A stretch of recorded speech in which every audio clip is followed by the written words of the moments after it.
جس کے بعد 28 مارچ کو ایران نے امریکہ کو مذاکرات پر آمادگی کا پیغام بھیجا اور اب ان ہائی سٹیکس مذاکرات کا باقاعدہ آغاز ہو چکا ہے، جس کا بنیادی سوال یہ ہے کہ کیا امریکہ ایران کو اپنے جوہری منصوبے کے مکمل خاتمے پر قائل کرنے میں کامیاب ہوگا، اور اگر ایسا ہوتا ہے تو امریکی صدر ڈونلڈ ٹرمپ ایران کو اس کے بدلے میں کیا دینے پر راضی ہوں گے۔ اس حوالے سے نیو یارک ٹائمز نے آج اپنی رپورٹ میں 2 ایرانی اہلکاروں کے حوالے سے لکھا ہے کہ ایرانی وفد یہ واضح کرنے کا ارادہ رکھتا ہے کہ وہ یورینیم افزودگی کو کم اور اپنی جوہری سرگرمی پر بیرونی نگرانی پر بات کرنے کے لیے تیار ہے، مگر ایرانی نیگوشیٹرز نیوکلیئر پروگرام کے مکمل خاتمے کے حوالے سے بات کرنے میں دلچسپی نہیں رکھتے، جس پر ٹرمپ انتظامیہ زور دے رہی ہے۔ نیو یارک ٹائمز کے مطابق ایران اسرائیلی فوجی کارروائیوں سے بچنے اور سیکیورٹی کونسل کی ایران پر پابندی عائد کرنے کی ڈیڈ لائن ختم ہونے یعنی کہ 18 اکتوبر تک سفارتی مذاکرات کو بڑھانے کی کوشش کرے گا۔ اس حوالے سے ٹرمپ کی پہلی انتظامیہ میں ایران سے متعلق امور کے انچارج رہنے والے ایلیٹ ابرم نے اپنے تجزیے میں لکھا ہے کہ ایران کے پاس یہ موقع ہے کہ وہ امریکہ اور اسرائیل کو مذاکرات کے جال میں پھنسا دے۔ ایران مذاکرات شروع کرے گا تاکہ اسرائیل کوئی کارروائی نہ کرے اور پھر یہ سلسلہ چلتا رہے گا۔ ان کے مطابق ایک نئے معاہدے پر اتفاق ضرور ممکن ہے، مگر ایران شاید وہی شرائط مانے گا جو 2015 کے معاہدے میں تھی، جو اسرائیل کے لیے ناقابل قبول ہے، اور ہو سکتا ہے کہ یہ خود ٹرمپ کے لیے بھی ناکافی ہو، کیونکہ وہ پہلے ہی ایران کے میسائل ٹیکنالوجی اور مشرق وسطیٰ میں اس کے اثر و رسوخ پر سخت پابندیوں کا مطالبہ کر چکے ہیں تاکہ وہ یہ دعویٰ کر سکیں کہ انہوں نے پچھلی حکومتوں سے بہتر معاہدہ کیا ہے۔ اہم بات یہ کہ صدر ٹرمپ ہی تھے جنہوں نے اپنے پہلے دور میں ایران سے اوباما دور کے جوہری معاہدے سے امریکہ کو نکالنے کا فیصلہ کیا تھا، جو ایران اور اقوام متحدہ کے 5 مستقل رکن امریکہ، برطانیہ، روس، چین، فرانس سمیت جرمنی اور یورپین یونین کے درمیان طے پایا تھا۔ اس معاہدے کے تحت ایران نے یورینیم افزودگی کو 3.7% تک محدود کرنے پر اتفاق کیا تھا، جبکہ جوہری ہتھیار بنانے کے لیے 90% یورینیم افزودگی کی ضرورت ہوتی ہے۔ اس کے علاوہ سینٹریفیوج کو 20,000 سے کم کر کے 5,000 تک محدود کرنے، یورینیم افزودگی کے ذخیرے کو 97% ختم کرنے اور اسے 10,000 کلو گرام سے کم کر کے 300 کلو گرام تک محدود کرنے پر بھی معاہدہ طے پایا تھا، اور انٹرنیشنل اٹامک ایجنسی کو جوہری تنصیبات کے معائنے کی اجازت بھی دی گئی تھی، جس کے بعد 2016 میں انٹرنیشنل اٹامک ایجنسی نے ایران کی طرف سے معاہدے کے نکات پر عمل درآمد کی تصدیق کی تھی، اور پھر ایران سے امریکی اور بین الاقوامی پابندیاں ہٹا دی گئی تھی، جس کے تحت ایران کے بیرون ممالک اربوں ڈالرز کے منجمد اثاثے غیر منجمد ہوئے اور ایرانی تیل بین الاقوامی طور پہ فروغ کرنے کی اجازت دی گئی تھی۔ تاہم 2018 میں صدر ٹرمپ نے امریکہ کو joint comprehensive plan of action سے الگ کر کے اس معاہدے کو یک طرفہ قرار دیا تھا، جس کے بعد ایران نے پھر یورینیم کی افزودگی بڑھانے کا کام شروع کیا، اور حال ہی میں اقوام متحدہ کی انٹرنیشنل اٹامک ایجنسی کی رپورٹ کے مطابق اس وقت ایران 60% تک یورینیم افزودگی کر رہا ہے۔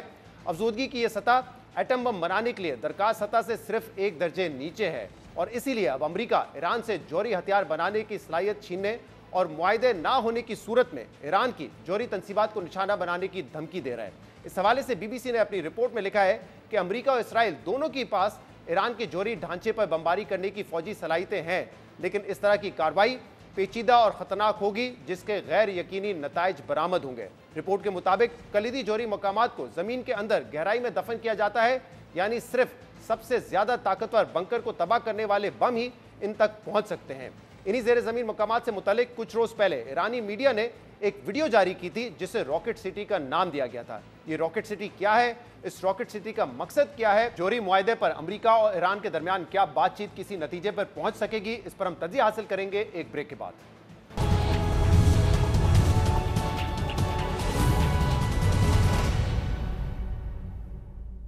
ویلکم بیک ناظرین۔ ایرانی جوہری منصوبے کو لے کر امریکہ اور ایران کے درمیان مذاکرات کا آغاز ہو چکا ہے۔ آج پہلا راؤنڈ تھا، اب تک مذاکرات ختم نہیں ہوئے۔ ایرانی وزیر خارجہ نے کہا ہے کہ اگلے ہفتے دوبارہ امریکہ سے مذاکرات جاری رہیں گے۔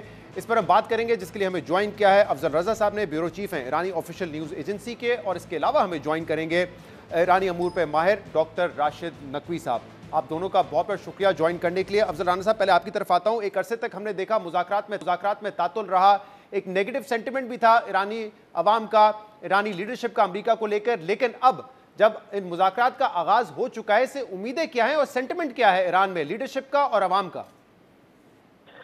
بسم اللہ الرحمن الرحیم۔ میں آپ کا بہت شکر گزار ہوں کہ مجھے اپنے پروگرام میں گفتگو کرنے کا ٹائم دے دیا۔ دیکھیں، آج کا پہلا دور انڈائریکٹ ٹاکس ایران اور یونائٹڈ اسٹیٹس کا اختتام ہو گیا۔ ٹھیک ایگزیکٹلی اگلے سیٹرڈے کو ایک ہفتے کے بعد دوسرا دور کا آغاز ہوگا۔ میں صرف یہاں پہ ایک بات ضرور کہنا چاہتا ہوں کہ سینٹیمنٹس ایرانین نیشنل لیڈرشپ کا یہی ایک مقصد تھا اس انڈائریکٹ ٹاکس کا، کہ صرف اور صرف نیشنل انٹرسٹ کو پروٹیکٹ کرنا ہے، اور ان کا واحد مقصد یہ تھا.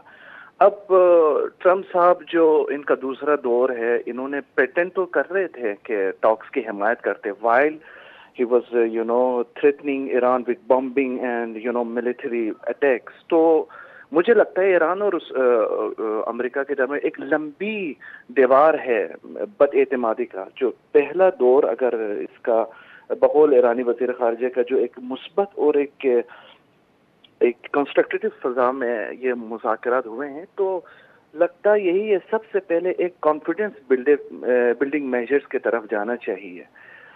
جو اپروچ ڈونلڈ ٹرمپ اس مذاکرات سے پہلے لے کے آ رہے تھے، ایران کو دھمکی بھی دینا اور ایک لائن، ایک ریڈ لائن بنا دینا کہ اگر اس 2 مہینے میں مذاکرات کے نتائج ہوں گے تو ٹھیک، نہیں تو ملٹری ایکشن صرف ایک سولوشن ہوگی. میں نہیں سمجھتا کہ یو ایس مڈل ایسٹ کی اس سچویشن کو لے کے ایک بار پھر ایسے کوئی غیر منطقی اقدام ایران کے خلاف اٹھائے، کیونکہ انہوں نے اس نتیجے کو اکتوبر 2023 کے بعد کر کے دیکھا بھی ہے. خیر اسرائیل نے ایک جارحیت کی جرأت تو کی، لیکن میں نہیں سمجھتا کہ پریزیڈنٹ ٹرمپ جو الیکشن سے پہلے وعدے دے رہے تھے کہ وہ پیس کے لیے آئے ہیں، دوبارہ جنگ چھیڑنے یا جنگ بنانے کے لیے نہیں آئے، تو میں نہیں سمجھتا کہ امریکی صدر ڈپلومیسی سے ہٹ کے کچھ غیر منطقی کارروائی یا اقدامات کے لیے سوچیں یا اس کے لیے آرڈر دیں. رائٹ. ڈاکٹر راشد صاحب نے بھی ہمیں جوائن کر لیا. راشد صاحب آپ فرمائیے گا، آپ کتنے ہوپ فل ہیں کہ یہ جو مذاکرات ہیں یہ نتیجہ خیز ہوں گے؟ دونوں طرف سے آپ کو سنجیدگی نظر آ رہی ہے؟ جی بسم اللہ الرحمن الرحیم. دیکھیں اس وقت جو مڈل ایسٹ کی صورتحال ہے اور جس انداز سے ڈونلڈ ٹرمپ نے اپنے دور صدارت کا آغاز اور جنگوں کے خاتمے کی بات کی ہے، اگر اس تناظر میں دیکھیں تو پھر تو یہ بات سمجھ میں آتی ہے کہ یہ مذاکرات کسی نہ کسی نتیجے پہ پہنچیں گے. لیکن یہ بات بھی ہم فراموش نہیں کر سکتے کہ ماضی میں بھی یہ معاہدہ ہو چکا تھا. اس معاہدے پہ دستخط بھی ہو گئے تھے 5+1، اور پھر سیکیورٹی کونسل تک یہ بات پہنچی، اور ٹرمپ صاحب نے آ کے جس طرح بہت سارے دوسرے عالمی معاہدے انہوں نے کینسل کیے، امریکہ کو اس میں سے نکال دیا، تو اس جے سی پی او میں بھی انہوں نے ویسے ہی رویہ رکھا، یعنی ایٹمی معاہدے میں. تو اب تو یہ ڈر لگتا ہے کہ ممکن ہے معاہدہ ہو جائے، لیکن ٹرمپ صاحب کا کچھ پتہ نہیں چلتا. ان کے یو ٹرن بھی بڑے مشہور ہیں، جیسے ابھی ہم ٹیرف کے عنوان سے دیکھ رہے ہیں. تو ابھی تو مذاکرات شروع ہوئے ہیں اور بہت ہی ابتدائی مرحلے میں. ابھی کوئی یہ پریڈکٹ کرنا کہ یہ کوئی بہت زیادہ کامیاب ہوں گے اور اس کے کیا نتائج ہوں گے، میں سمجھتا ہوں کہ یہ قبل از وقت ہے اس کے بارے میں کچھ کہنا. اور ڈاکٹر اشرف صاحب یہ فرمائیے گا کہ یہ ایران ویسے تو آج بھی ان کا اسٹیٹمنٹ آیا ہے کہ وہ ایک منصفانہ اور باعزت طریقے سے معاہدہ کرنا چاہتے ہیں امریکہ کے ساتھ، لیکن کیا ایران واقعی دباؤ میں یہ مذاکرات کر رہا ہے امریکہ سے؟ کیونکہ امریکہ نے تو یہ بھی دھمکی لگا دی ہے ڈونلڈ ٹرمپ نے کہ اگر آپ معاہدہ نہیں کریں گے ہمارے ساتھ تو پھر آپ کے خلاف جو ہے وہ فوجی کارروائی بھی ہو سکتی ہے، اور اسرائیل اس کو لیڈ کر رہا ہوگا. پھر دوسری طرف جو ایران کے اپنے معاشی حالات ہیں، کیا اس وجہ سے بھی ایران پہ دباؤ ہے، ان کی لیڈرشپ پہ دباؤ ہے کہ ٹھیک ہے ہمیں مذاکرات کرنے ہیں اور کہیں نہ کہیں معاہدہ کرنا ہے؟ یہ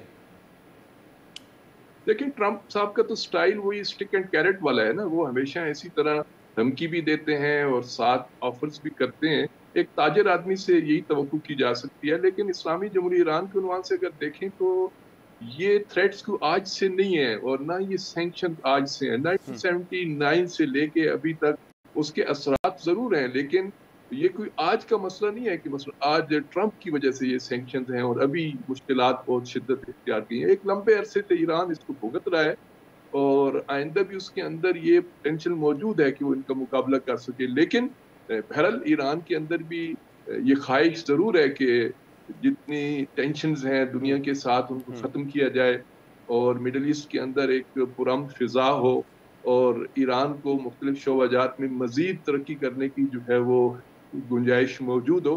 لہذا مذاکرات اور جو یہ جو ڈائلاگس کا سلسلہ ہوتا ہے، ایران تو ہمیشہ ہم ہی رہا ہے اور اس نے کئی سالوں سے یہ مذاکرات کیے، بلکہ اس میں تو